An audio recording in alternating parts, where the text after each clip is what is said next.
Hello दोस्तों, नमस्ते, जय माता दी। अपना चैनल सोनम मदिलोक गीत पे और नेहा दिलोक गीत पे दोनों पे आप लोग का स्वागत करती हूँ।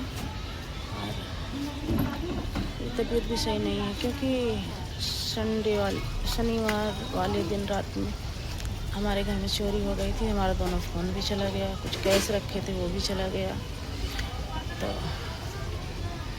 और ये दोनों फ़ोन में हमारा चैनल लॉगिन था, दोनों फ़ोन भी चला गया। और खुशी प्रतापगढ़िया लोकगीत दीदी वाले चैनल में भी हमारा चैनल लॉगिन था। तो मैं सोची लाओ एक वीडियो बना के डाल देती हूँ।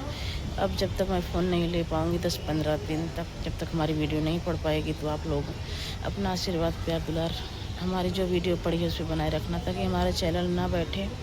और मैं जब मोबाइल ले लूँगी तो मैं वीडियो अपना डालूँगी। तो देखो 2-4-10 दिन में कब मैं मोबाइल लेती हूँ फिर वीडियो डालना चालू करूँगी।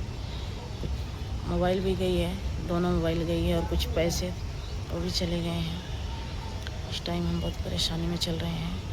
तो मैं सभी से क्षमा चाहती हूँ और यूट्यूब से भी क्षमा चाहती हूँ कि अब मैं मोबाइल लूँगी जब भी हमारी वीडियो बढ़ पाएगी। एक छोटा सा मैंने सोचा कि व्लॉग बना के डालने, ताकि आप सबको पता चल जाए कि इसीलिए हमारा वीडियो नहीं पड़ पा रहा है। अब मोबाइल लूँगी तो वीडियो डालूँगी, आप लोग सपोर्ट करिएगा।